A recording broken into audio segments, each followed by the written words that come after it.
Party time, Mom. Welcome to another episode of the Chad Prather Show. Hot News Natalie just running all over the studio. I'm like, just come back silently. And it's Mike Ritland, our good friend, Navy SEAL, waist layer, dog trainer, author, friend, lover. Colleague, esteemed colleague. Host of the ever-growing, incredible Mic Drop podcast. Trikos.com, Trikos.com. Go check it out. All of his stuff. Man, your business has been just, we were talking about it, it's kind of blown up. It has. You know, I think it's the difference between people that are successful and not is just perseverance, honestly. You know, I've been doing my own thing entrepreneur-wise for a little over 10 years now. And, you know, that first several years was tough. You know, it was tight, and it was robbing Peter to pay Paul, and you know, asking favors, and you know, just trying to make it work. And I think, you know, just continuing to grind it out and believe in yourself, you know, really has made the difference. So yeah, the last couple of years, it's gone really well. So Mike, for those of you who missed the last episode in our old Studio 22, Mike's written, so you know, Navy SEAL dog trainer. I mean, what is even the official? How do you terminology? What is the? I mean, you're basically training dogs that are assassins. Yeah, I mean, a working dog trainer, I guess. Assassin dog trainer. I like that, actually. Yeah. I'm gonna get some business cards made Assassin up. dogs. Yeah, ninja dogs. But I mean, you've trained some special forces animals out there, and written books about it, which I dig.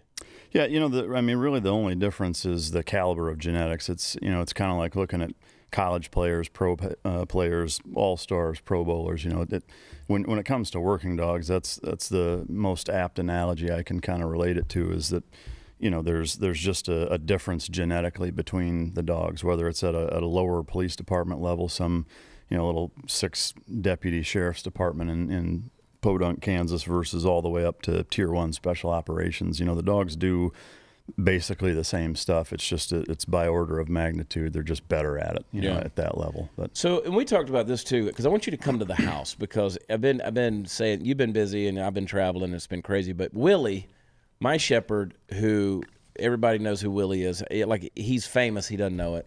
He's just a dog. I walk out on stage in these live performances. People are like, "Where's Willie?" And I'm like, at home pissing on something. I'll show you. I mean, you know, well, what's Willie got to say about that? Well, he's a freaking dog. Yeah. You know, he doesn't really care. You know, he knows how to get in the back seat and hang out. But Willie is a smart dog, and he's a super athlete.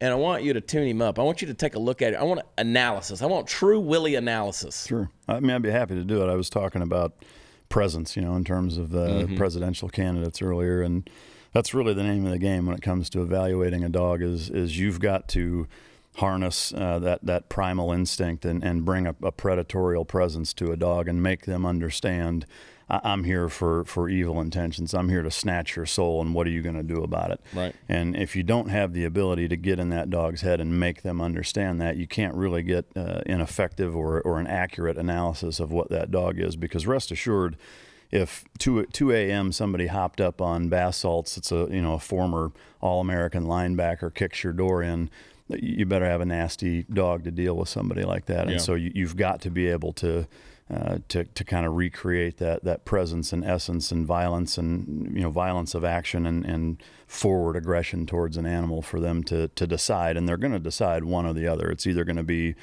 I'm going to rip your face off, or I want nothing to do with this. There's not any gray area with that, you know. So if you are getting gray area, that means, you know, as the decoy, as the infiltrator, you're doing it wrong. You know, they should either want to kill you or be scared to death of you. I almost feel sorry for Willie, just knowing what's coming. Yeah, well, I mean, I think he can handle it. Well, it's measured also. You know, I mean, part of where the expertise comes in is really nuanced, in that, you know, like, I'm not going to just come wide open at him and see what he's got. It'll stair step its way up, and for me, you know, the welfare of the animal is my priority, and it's my job to ensure that stays intact. So, you know, I'm not going to do anything foolish or anything that's going to be detrimental to the dog. I'm going to do something and then take it up a notch and then another notch, and based on what he's giving me, I may you know, see right away, hey, this dog, you know, just doesn't have it, and we won't go any further. You know, so there's kind of some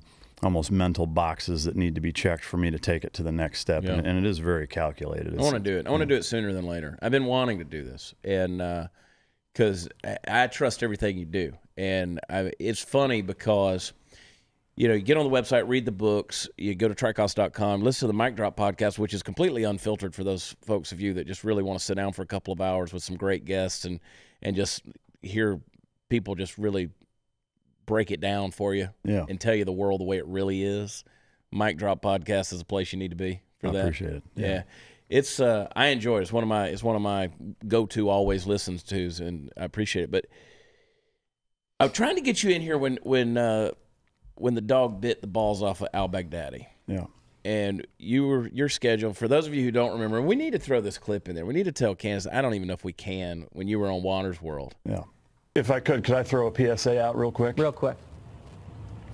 Just the remarkable nature of these dogs and them being highlighted in the news creates a huge demand by people that frankly shouldn't have them.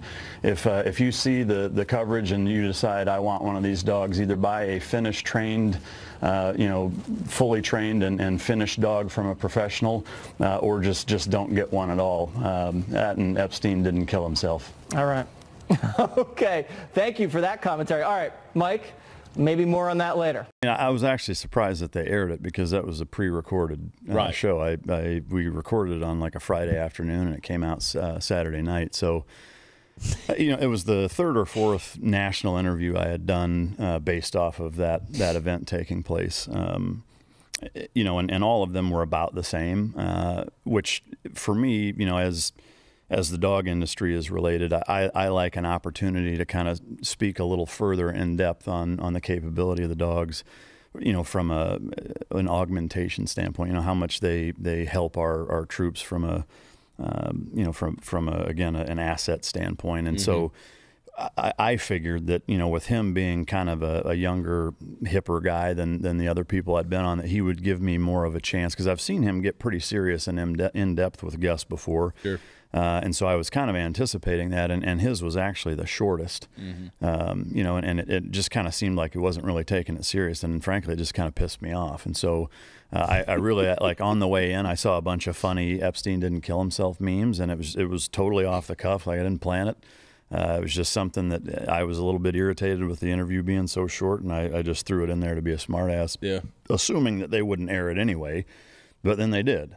May I say, I come from news, and I don't care if I was on CNN, if I had been the producer, knowing the number of views I would probably get because of that, I would have aired it too. Yeah. I mean, maybe that's why they did. It was great. It was brilliant. I must have shared that with people 1,000 times. It was. I appreciate it. It was amazing. It was, and Jesse Waters, who is the consummate smartass anyway. He's kind of got that smirk you want to smack around, but he kept you on for a second and asked you, didn't he? He did, yeah. So when the segment ended, he said, hey, get me back on with that guy quick. And so they're like, oh, hey, wait a minute. And so they mic'd me back up, and he said, what was that all about? And I was like, nothing. I was just messing with you, honestly. Like it wasn't anything, whatever. And he was like, well, do you know something that we don't know? And I was like, probably, but not in this case. So yeah, I think he thought that I knew something that I didn't or whatever. And it for sure caught him off guard, which I kind of like too, because usually those segments, when you can have a 2-minute answer and they're like, yeah, it's interesting. So tell me, and they're not even listening to you. And so, for him, he was like, yeah, no, wait a minute. Like he started to move past it and then realized what I had said and it caught him off guard. I think he found it funny too, but. Nothing irritates me more when I'm trying to do media and you're doing an interview and you can just tell that the person talking to you just gives zero shits. Yeah. Just doesn't care. Or they've read something on Wikipedia, which is 80% false anyway. But the al-Baghdadi thing, for those of you who, I know the news cycles move, but there was a serious, significant thing that went down, if you don't forget, where al-Baghdadi takes his kids up in the cave and what's the dog's name, Conan? Yeah. Chases up in there and he detonates himself, commits suicide, and the whole thing. And I know this isn't DOD, this isn't a Clint Emerson book or Jack Carr, so nothing's redacted here. But what's your thoughts on, like, how much of that operation obviously you weren't there, but how much of that operation can you speak to and say this is kind of how that unfolded? Yeah, I mean, again, the concept of operations as to how it went down, my guess is that, it could have been done a number of ways. I mean, I know how I would have done it. It's not necessarily how they would have done it, So not being there and not being, intimately connected with, that command or those guys, it's really, it would be pure speculation. Having said that, I would imagine that the dog was used similarly to how they're always used, and that they're primarily, or at least initially used primarily as explosive detection. Is ensuring that wherever we're going is that it's a safe path in and out for our guys. And then along the way, should the need arise to apprehend somebody, whether it's somebody fleeing off of the backside of a target or out of a window, or going into a false floor, hiding somewhere, it's the dog's job at that point to identify and indicate that there are people present. And so there's a lot of different ways that they can do that. And tactically, again, I would just be guessing to say how exactly it happened. But in the final moments, and again, my guess is that, he was fleeing and that the dog probably showed some level of indication as it relates to human odor being present. And the dog's body language will change at that point, no different than you stiffen up if somebody eyeballs you at a bar or whatever. You'll see that same kind of posturing take place while the dog is searching. And at that point was probably let go. And as he was coming in on him, the guy's standing there, my guess, at the end of a tunnel, and sees this hair missile flying his way, and he's like this and just clacks it off, so that's my guess as to how it probably I would say that's probably a pretty fair assessment on that deal. We're going to take a quick break. And get back with this thing, and y'all hang tight, and more with Mike Ritland.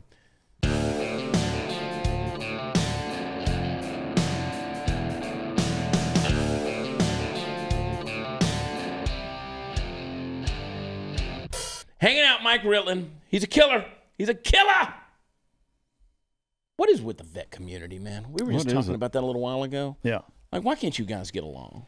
I mean, I try to get along with everybody. I mean, to me, there's the irony of it, I think, is that while you're in service, you have to get along. Like everybody, even if you don't like somebody or whatever, you can still work with that person and go overseas and kill people together. That's fantastic. And watch out for one another. But then for some reason, it seems like a lot of times guys come back, and when there's money involved, and as you're further away from, going to war with people, I think there's just an element of competitiveness that creeps into that ego a little bit. For me, even if I don't like somebody or don't get along with them or whatever, you're not going to see me, publicly saying anything about it. I may, ask something on somebody's page or whatever, but, I'm not here to sling any mud with anybody. I'd just soon get along with all of them. But would you go back and do it, though, like right now? Do it again? Just do it all. Oh, hell yeah. Yeah. Absolutely. Do you miss being out there in the field overseas? Yeah, I do. I miss being with that caliber of individual. Sure. When you're rolling around with 16 or 32 guys that are all real like-minded, you're kind of at the prime of your life, and you're doing traveling trips here in this country together and going overseas together. That is really tough to beat. I mean, that bond and that fraternity and brotherhood and that experience doing those things with those guys is priceless. And you guys are basically psychopaths anyway. For sure, I'd say that there's something that's a little bit off. Like a Navy SEAL or a serial killer kind of thing? I don't know if it's maybe quite that drastic, but it's close. I mean, for sure, there's got to be something a little wrong with you. Yeah. I think. I've been around Emerson too long. Yeah. This guy. Anyway, that's the thing, because there's an element to all of that stuff, and people I don't think they understand is there was a way the Navy SEALs did things, and now there's another way, sort of. Like for instance, you talk about you could go through buds, and then you're joining your team, you get in there with your platoon, and those guys at any time, if they're deciding you're not the guy we want to hang with, yeah, they can bust your ass back out of there, right? These days, they've kind of done away with that, haven't they? I would say more so than it used to be. Some of it is just the lack of numbers. There's so few guys, and there's so much work out there that I think it's a little harder to get rid of guys. And I also think that political correctness element of it's harder to fire anybody has crept into the military a little bit. You know, and you see guys that frankly have no business being team guys or in whatever billet there is in the military, but because of it being harder to get rid of everybody on a national scale, I think that's part of it. So Trump managed to get people to hate dogs through the al-Baghdadi thing. Now they've gotten the left to start defending Iran through the Qasem Soleimani thing. Mm-hmm. What is your thought on just smoking Soleimani? I mean, here's the line in the sand. If you cross it, boom, you're out. They did it. What's your thought on that? I mean, was it the right thing to do? Should they keep on doing it? Yes and yes. To me, what pisses me off probably more than anything is anybody that has a resistance to that or questions it, or I've heard a lot of people's perspectives on it being maybe it was the right thing to do, but it's why and how he went about it and didn't get authorization and all this other shit. The fact is that if when Barack Obama sent a drone strike to kill a U.S. citizen named Anwar al-Awlaki overseas, right? A U.S. citizen who was tagged as being the AQAP version of bin Laden, basically, and you had no problem with that, then sit the down, when it comes to this. Is that, plain and simple, yes, it's the right thing to do. It should always be the right thing to do.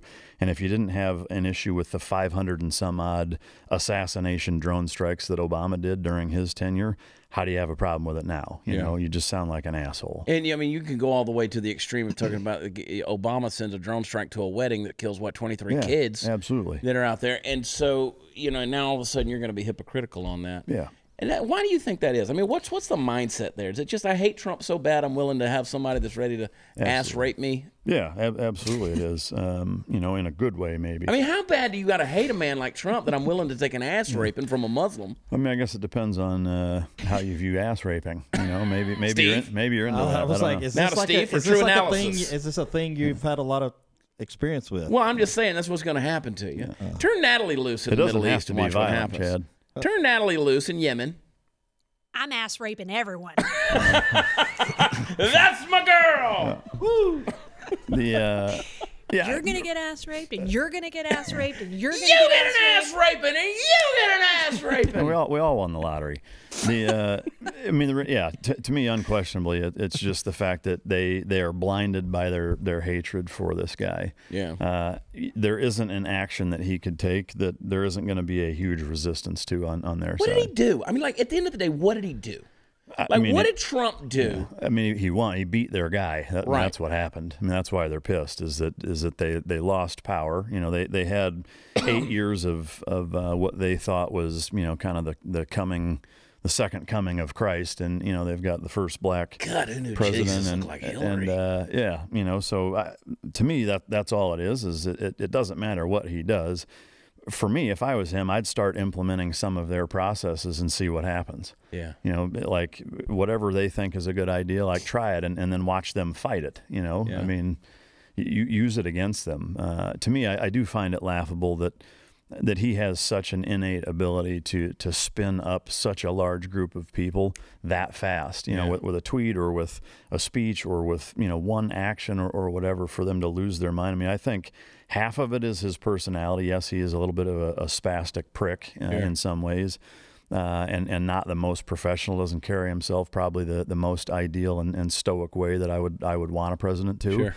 But I think that the other half of it is he has an ability to just play them like a fiddle. Yeah. And they spend so much time being pissed off and emotional about things that they can't really even get anything done. I think it's beautiful. Like Trump can sit on the toilet at 3:30 in the White House, butt naked, and all you see is the tan line of his Speedo and his eyes. The rest is orange, and he just tweets out and controls the news cycle for 36 hours. Yeah, that's 100% accurate, and that's why they're going to lose in 2020, and they're going to keep on that hamster wheel of ridiculousness because there's just nothing.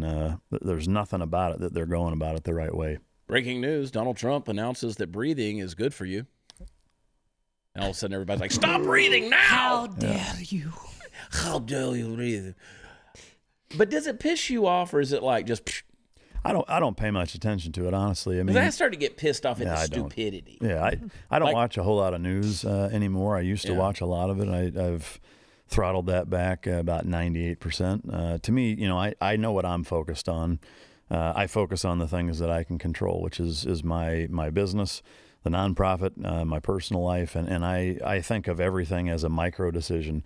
Is that, you know, what I'm about to do or what I'm focusing on, is that helping me get to where I want to be in life, right? Or is it wasting my time? Yeah. You know, and if it's the second option, then why am I doing that? You know, so it does not make me mad. I find it laughable. I find it a little bit concerning and pathetic, but ultimately, you know, I'm worried about the things that I can do. You know, I think that's a better way of putting because I don't get mad at it. It's laughable to me. It's humorous. I'm entertained by it in some ways, but it's like, oh, good God! I mean, that's really pathetic that's where you live. No, for sure it is. I mean, he's living rent free between their ears, you know, all day long. You know, and to me, I look at it as a weakness. You know, if I let anybody. If I turn over the control of my emotions to anybody to that degree, then I have completely lost, you know. Let's talk about mental toughness, because as a Navy SEAL, and I've heard guys who've said that, do you think it's a fair assessment when guys come out and say, well, 90% mental, 10% physical? It is. It's absolutely that, because, you know, especially I spent the last 3.5 years as an instructor. Mm-hmm. And in that time, you know, being a student, going through the process, spending years as an operator, and then kind of going on the other side of the curtain and seeing the machine that is Navy SEAL training, and watching guys that came in that were, you know, Division I, All-American caliber athletes that, you know, had never really been pushed. They'd not been held accountable. You know, they'd been coddled. They were, you know, the quarterback that was really good, and so the rules didn't apply to them. Physically, they were so gifted to where the workouts weren't really much of a challenge. Between the mental pressure that the instructor staff, using both what they do in conjunction with the elements, cold water and sand and mind games, all of those things combined put these guys in a position that they're not used to being in. And while some of them made it, I saw a lot of them they cracked. They completely folded like a lawn chair and just didn't have what it took. Yeah. You know, and as an instructor, I mean, you know, you always kind of think in the back of your mind, like, do I think this guy is going to make it or not? If you're paying attention to, you know, some of the guys you do kind of follow a little more or whatever. And you usually just kind of stop trying to predict it, because they'll always surprise you. But if I had to kind of reduce it to one commonality, is that, you know, an average or maybe just a little above average athlete, super competitive, that probably got his ass handed to him a number of times growing up, whether it was in sports, his family, the community he lived in, you know, whatever, his lot in life. And it's that kind of common man with an uncommon will to succeed, you know, and just super competitive. But knowing what you know now, having gone through as doing what you did as an instructor and pulling that curtain back, if you knew what you knew now, how much easier would it have been when you were going through? I don't think it'd be much easier. And the reason I say that is not that it was easy. I don't. Sure. It's just the process is what it is, you know. And even knowing exactly why it's happening or how long it's going to take, it's kind of like knowing you're going to get kicked in the nuts and saying, "Well, do you think it'll hurt any less?" Well, no, it's not. You know, God, I hate you smart people, man. Y'all got the best analogies. Yeah, it's still going to suck, you know. Yeah. So the only, you know, potential maybe mental element is that, okay, I know why we're doing this. I know at some point it's going to end. I know, you know, the purpose behind it, you know, maybe would help you rationalize it a little bit in terms of dealing with it. But, you know, ultimately, you've got to be comfortable at being uncomfortable for long periods of time. And you have to be the type of person that no matter how bad things get, like, you always realize that it can always get worse. But you also always realize that at some point it's going to end. Even if I'm dead, well, at least it's over then, you know. Finally, I can rest. And you have to look at it that way. Like, you just have to say to yourself, hey, look, I don't care how bad it gets. I'm not giving up, you know, no matter what.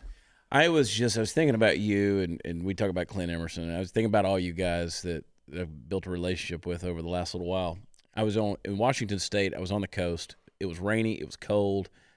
Cold sucks for me. I'm a wimp when it comes to it. And I was thinking about you guys because we're right there on the ocean. I was like, you guys go out there and get in it. Yeah. And just swim for miles and miles and try to kill each other. And yeah, I mean, to me, that's unquestionably the most miserable aspect of that is, you know, if you've, like, in the middle of winter, even here where it's not as cold as other parts, but, you know, the tile's cold, You turn the shower on, and at first it's ice cold. You know, imagine somebody else being in charge of you getting in that and standing in there until they let you get out. Yeah. You know, I mean, it's essentially torture. Yeah. And that cold water is a really, really good equalizer. You know, it will take the piss and vinegar out of everybody. I don't care how big and bad and tough you are, how much of a physical Adonis you are.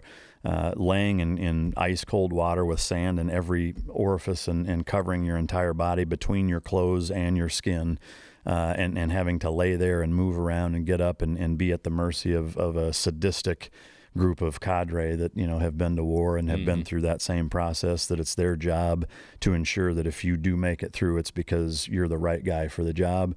That's a bad combination if you like being comfortable. Yeah. So I like being comfortable. Yeah. I'm a fan of it. What about you, Matt Plume? Look at him, just showed up right in the middle of everything. Boom, there's Matt. Just hanging out. That's what we legitimately are like running like a pub over here in Studio 22. You just never know who's going to show up. And good God, y'all are sexy. Look at y'all, handsome people. When you way to own it. Jack Carr, was he in when you were in? Yeah, did you know him when you were in? We did. He's a wimp, isn't he? Weak guy. He's an absolute pussy, that guy. Yeah. No, Jack's a great guy. I didn't know him really well. We didn't work together. He went through Bud's 1 or 2 classes ahead of me, I think. And then he was he was on the West Coast at the same time I was. So, you know, we would run into each other. We never worked together, but you know, I know a lot of people that did work with him, and you know, phenomenal reputation, and just a damn good guy. Yeah, great writer too. Love his books. He's been in here. He's sat down with us and hung out. And he's a great, really good kisser too. But, yeah, yeah, that's fantastic to know. I'm always scared to approach him. You know, like sometimes you just know you can kiss somebody. Yeah, you guys are a little bit like you're prickly. He likes having his beard grabbed. Yeah. Yep. 100%. Yeah. Living up in Park City, Utah. If anybody's looking for him. Yeah. So Natalie has this weird thing that anytime guests come in, and she did it with you earlier, she always wants to know, like, where do you live? Well, I live in XYZ. No, like, really physically, what's your address? And then the next thing, and people tell her, and the next thing you know, she's looking at it on satellite, and I'm like, what is wrong with you? Why do you do that? I do. And you just have that face. Everybody will just give you stuff. No, I'm a reporter. Oh, just getting the story. Wait, you want to get the scoop? Like know where to show up when they hear about the? I'm a lazy stalker, and if they give me their address, it makes it a lot easier. I live under the bridge on Lancaster and Fort Worth. Yes. You know what I think they're doing? You know what? I was having this conversation last night. You know what I think they're doing? Everybody keeps talking about they're worrying about Texas going blue, right? In Fort Worth, Tarrant County voted blue for the first time in the last senatorial election with Ted Cruz and Beto O'Rourke. It voted blue. It's the first time in history. What's going on? It's the same thing, Candace. You and I have talked about what they did in Portland, right? Voter fraud stuff where they brought in all the homeless people, and with 56 days under your belt, you could vote. Portland or Oregon changed that, but it's still problematic. I think what's going on is they're bringing up these homeless people from places like Austin, and they're telling them, like, we'll give you this, this, this, and this, but you got to vote, and you got to vote a certain way. You think that's a fair analysis on that, Candace? It's not outlandish. Well, here's why I say that, mentioning Lancaster, because over in Fort Worth, you go to Fort Worth and you get off, you exit off 35 West, and you go into that tent city under those bridges has just grown and grown and grown. I mean, it's an encampment at this point, and that's Fort Worth, Texas.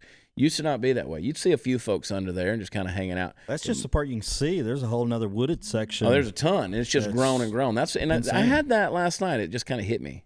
There's a strange correlation between cities that are plagued by that being democratic. Yeah. You know, so I don't think it's just a voting thing. I think it's a manifestation of their policies also. I mean, look at most cities in California. Sure. You know, I mean, they have their own tent communities, you know, people shitting in the street and whatever. And to me, the thing that boggles my mind, and I'm not super political, but is that try to think of a predominantly or overwhelmingly run democratic whatever, a state, a municipality, a county, what have you.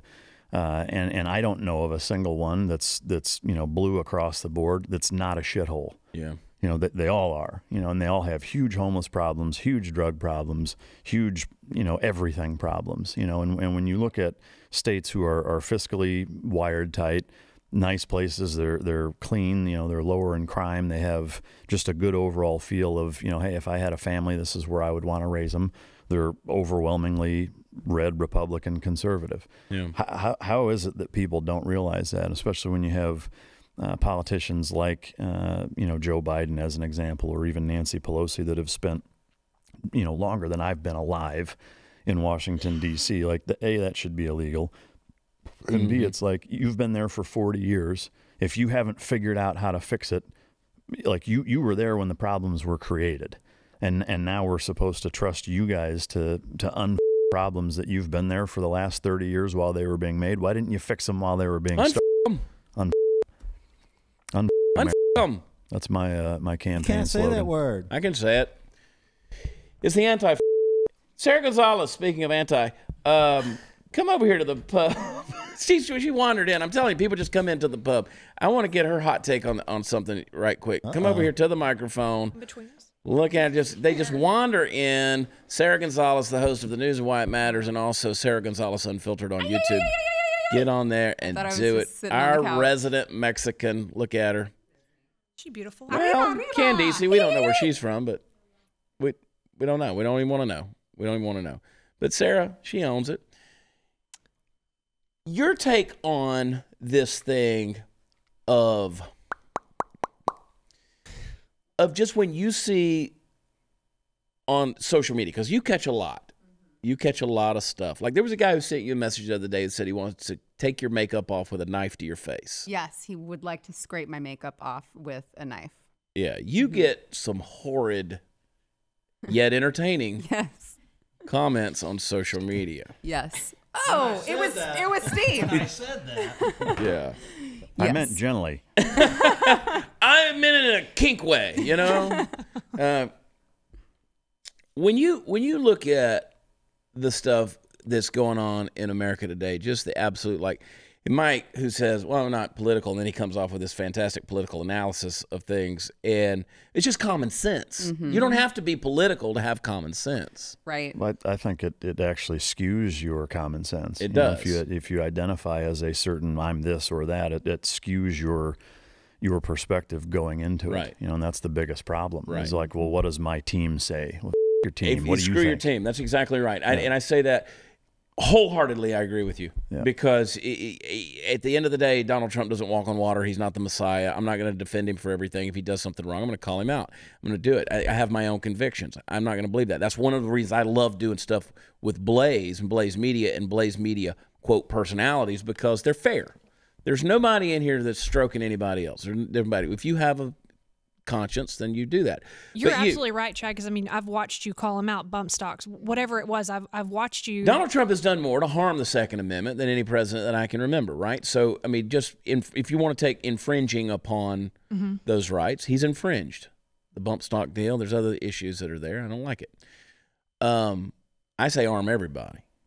Give them I mean, if you can, whatever, if you can hold it and pass the test and you're not, former Navy SEAL, give them a gun. Maybe start with a machete. Try that. He doesn't even need a gun. He's got the dogs. Okay, don't forget, go to tricos.com and also Mic Drop Podcast. But what's your take? I mean, does it piss you off when you read the stuff, the antics, the things that are said, or is it just entertaining to you? It's entertaining to me in a way, but at the same time, I'm not personally offended. I'm sad that we're at a place in society where that's just things that people do. Right. And it's just okay. It's considered okay. And not only that, if you or I are to answer back and somehow, defend ourselves or stand up for ourselves, everyone's like, whoa, hold on a second. You have a blue check mark. You're not allowed to say anything back. Right. And I'm like, I don't care. If you say something to me, I'm going to come back at you 10 times as hard. You know why? Because people need to understand you can't just treat people like that just because you're on the internet. It's just this weird sickness that we have because of social media, I think. And so, I mean, yeah, I laugh at it. It doesn't affect my day. I don't lose any sleep at night. But at the same time, I'm kind of like in the pit of my stomach, like, ugh, this is a gross place for society to be right now. Yeah. Do you think it's ever been any different, or it's just brought to the surface and we have more of a platform to put the voice out there? I actually don't. You think it's just gotten worse? Yeah, Natalie may disagree with me. I don't. I think social media has created a culture that people think that is okay, especially the younger generation. Like, because I look at this and I'm like, I could never imagine saying these things to people, whether online or offline. Right. You know what I mean? And because I just wasn't raised that way. And you're talking to a complete stranger. Right, a stranger. You have no idea who they are. Never met them before. Don't know their history. Don't know their background. Nothing to go off of. But to me, that is the key. There's two things at play here: is the politically correct. You know, we've hamstrung and castrated parents and schools as it relates to raising kids a certain way and at least holding them accountable. But then on the broader social media standpoint, to your question, is it worse? For sure, it's worse, because there's never been a time in human history where you could get away with doing that and not getting punched in the mouth for doing it. Right. Now you can do it completely anonymously for the entire world to see, and nobody's holding you accountable for it. That's never been possible before. So because of that, you have a bunch of keyboard warriors that think they're invincible, and most of them just need the shit slapped out of them. Yeah. I love when the trolls come at me. I had a situation last week where this guy kept saying, well, when I see you personally, and he'd do his little fist emoji or his little muscle emoji. I'll see you personally. And I'm like, swear to God, that's not intimidating me. But I'll tell you what, my schedule is very public at watchchad.com. If you want to come to a show, come on. I'm not giving you comp tickets to come get in a fight with me. You got to buy the tickets. And then I'm still not going to fight you. I'm just going to throw Party Foul Steve in the melee and that's right. I'll go let first. the Marine clean it up. But if you want to see Sarah without makeup on, just go to her Instagram story. I saw she's it on last there. night. She's a smoke show. She's hot. You don't need a knife. No. I was looking at your Instagram the other night when you were posting, talking about the debates and stuff, and last week, and I was like, she's a smoke show, man. I called her on the phone, and I was like, hey, is your husband going to be jealous? You did. My husband is not a jealous person. He is so not a jealous person. The same with Natalie's husband. Yeah. Joseph's so not a jealous person. Sometimes, I mean, pick the right day, and my husband might be like, you can just take her. That's a lot of days. That's just a lot. What day is that? Mark that in my calendar here. I don't think about stuff like that because I'm not a jealous person. So I don't, I tend to say things a lot of times, and then you get around people, and I'm like, I don't understand that mindset at all. But I'll call you guys on the phone, and my wife would be like, who you talking to? Sarah, what's that bitch want? She's never done that. Come on, Jade. She's never done that. You. Oh, God bless her. I don't understand any of it. But no, it is. It's like people just need to be punched in the face. I do the bit about beating that ass in my live shows. Even got a song called Beat That Ass. And these days, people are like, I can't believe it. Yeah, beat that ass. Well, I think, the one thing that I can tell you, the parallels in dog training and child rearing are incredibly similar, especially early on. They're both soulless. They're both soulless. They both will ruin your life. No, they're expensive. They shit on everything. It's just keeping things really black and white. Yeah. But just like you can't just detract or withdraw reward or incentive. To hold somebody accountable, you can't go the other way either. So, to me, just like most things in life, it's about balance. Like, no, I don't advocate abusing dogs, or being unfair to them or being unreasonable and being violent towards them. On the same token, there are certain instances and certain occasions and certain dogs where they need to be held accountable, and there has to be a consequence, because the consequence ultimately is what is going to dictate to that dog, that child, the employee, a coach with his athletes, a student with their teacher, what have you, what the incentive or lack of incentive is there for. So if they do the right thing, they're rewarded for it. If they do the wrong thing, that there's a correction, a punishment, some sort of consequence for it. And it doesn't have to be violent. But it has to be enough to get the point across. And just like with people, some dogs require way more incentive to stop doing something than others, and so I think we've lost our way both with pets and with kids that way, is that, people expect there to be absolutely no consequences whatsoever, other than you're just not going to be rewarded or paid for something. And that's why I think we live in such an entitlement society, both with kids and with dogs. I've been in the dog industry for a couple of decades now, and it's the worst now that it's ever been. In terms of people not being able to control their dogs and not having any idea why it's not working. And that is it. We were talking about presence earlier. you've got to have a certain presence, and you've got to figure out a way to communicate to the dog. And this is, again, kids as well, is that it's their actions that dictate the consequences. Yeah. As soon as they understand that, that's when they will hold themselves accountable, and even dogs will do it. Yeah. So if dogs can do it, kids can absolutely do it. It's just we as the older, the parents, the administrators, whatever, are doing a really piss poor job at communicating to who we're supposed to be communicating to what the consequences are for those actions. I got 3 dogs. I got 5 kids. And let me tell you, when I first started with them and I said, go get in your crate, they didn't want to do it. But now I say, go get in your crate. The kids run right. They jump right in the cage. Yeah. And it's just, you know, even the 20-year-old. Yeah. I mean, she just pops right in there. Throw some peanut M&Ms in there. And exactly. Right just throw them right in the cage. Yeah. And they want to be there. They want to be there. These kids down on the border, that's what they've been missing in their life. They want to be in the cages.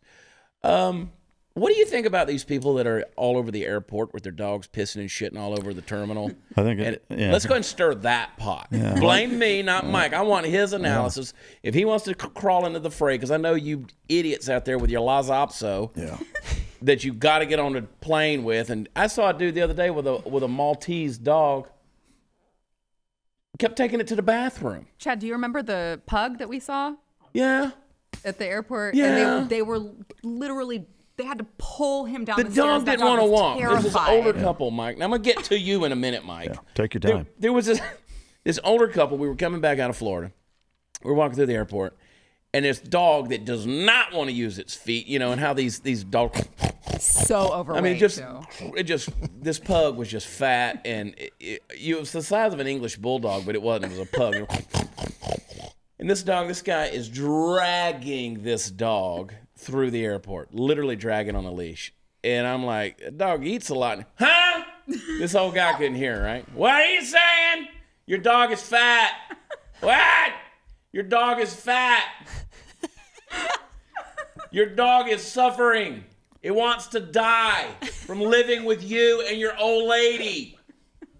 Seriously. And then the old lady has to pick this dog up. I thought she was going to have a heart attack to carry it through the security thing because the dog was like, F you, I'm not going through. They drug it downstairs, Mike. True. And it nothing like that's a pet peeve of mine. These people who have these quote unquote therapy dogs or whatever. Look, I've been around dogs. I mean, we've had guests, the dog's sitting over there. And we visited with people, and the dog just senses when somebody gets a little tense, and they come over there, and boom. And these are true guys dealing with PTS, whatever it may be. Yeah. What's your thoughts on this whole dog thing? I'm going to warn you that it's long-winded. I want it. And I want every word, Mike. And it's probably even a little contradictory and may surprise you. Okay. So first and foremost, yes, I agree. It drives me batshit crazy, especially in the industry that I'm in, to see people with dogs that clearly are not service animals. They're not certified or trained to a certain standard whatsoever, and they ruin it for the people who legitimately have those dogs, need those dogs, rely on those dogs for their day-to-day. You know, and the tough part with that is that there's not a regulation or a governing body that certifies dogs for that purpose and says, yes, ominous dominus, you have the card and you can take your dog everywhere. There's nobody that does that. There's a number of organizations that say that they do that and have, you know, a checklist that you can just go there and say, yes, my dog does all of these things and pay whatever it is, $60, and they send you an ID card, and that's the gist of it. And to me, that is a problem. Where I can see both sides to a certain extent is that, you know, at the end of the day, I a lot of times view things as all or nothing.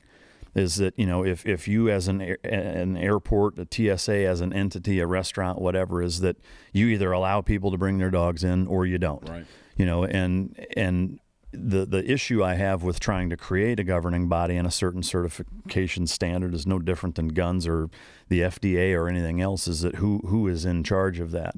Politics will creep into that. People will start doing their friends favors and not certifying. Well, I know that guy. I'm sure the dog's fine. And sure. And you're going to end up with the same problem, is that there's going to be dogs that shouldn't be there that are, and you know, politics gets brought in. And so to me, there's a certain element of you know, if it's a free country and you're going to allow dogs to come in, then you let everybody bring their dogs. I don't actually really like the special treatment stuff. Yeah. You know, my take is, to a certain extent, is that if your life depends on being able to travel with an animal, maybe you ought to drive. I don't know.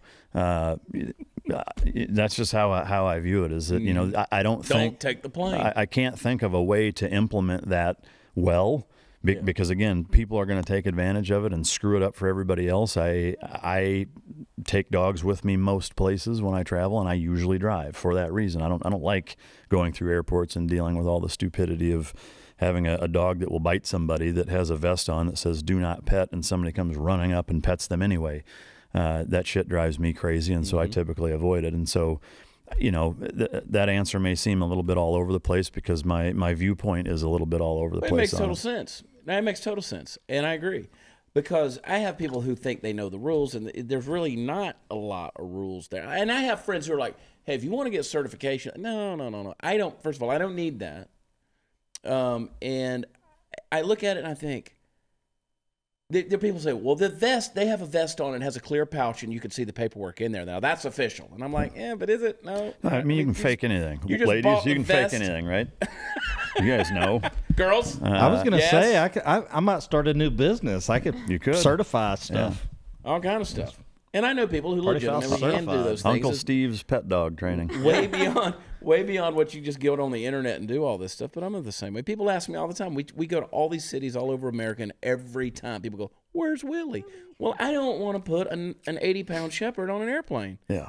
When I don't, why would I bring my dog? No, I mean, it's a huge pain in the ass. It's a big liability. Most people are not respectful and have zero common sense as it relates to the dog. Like, I don't want to put my dogs in that position. The only time I fly with a dog is when I absolutely have to, and that is very rare. Yeah. You know, like if I'm delivering a dog or somebody says, "Hey, we want you and a dog to appear and do X," I buffer that into is that you're gonna pay me to drive the dog in the 2 days of travel or whatever, because I'm not flying with him. Right. And it's not that I have necessarily an opposition to putting him in checked baggage in a crate. A lot of people think that that's cruel. The dog doesn't know any different. He's in a crate. You know, you can't rationalize that he's a second-class citizen. Under the blade. Yeah, he doesn't care. He's in a crate. He's cold. He's wearing a fur coat. Well, it's climate controlled anyway. Yeah, but, exactly. You know, so it's just, I don't like doing it. It's a mess and it's a pain in the ass, and I wish less people did it. But, you know, again, there's a lot of things that I wish people didn't do. That doesn't mean I think it should be illegal. You know, I just ignore it, you know, but. Let's put that on a T-shirt. There's a lot of things I wish people didn't do. Yeah. Right there. Hey, support Mike Ritland by going to TriCost.com. Listen to the Mike Drop podcast. You got a million different things going on. What are all the best ways to find you? Because you got the foundation as well. Yeah, so the Warrior Dog Foundation, which is warriordogfoundation.org, is a nonprofit I started back in 2010.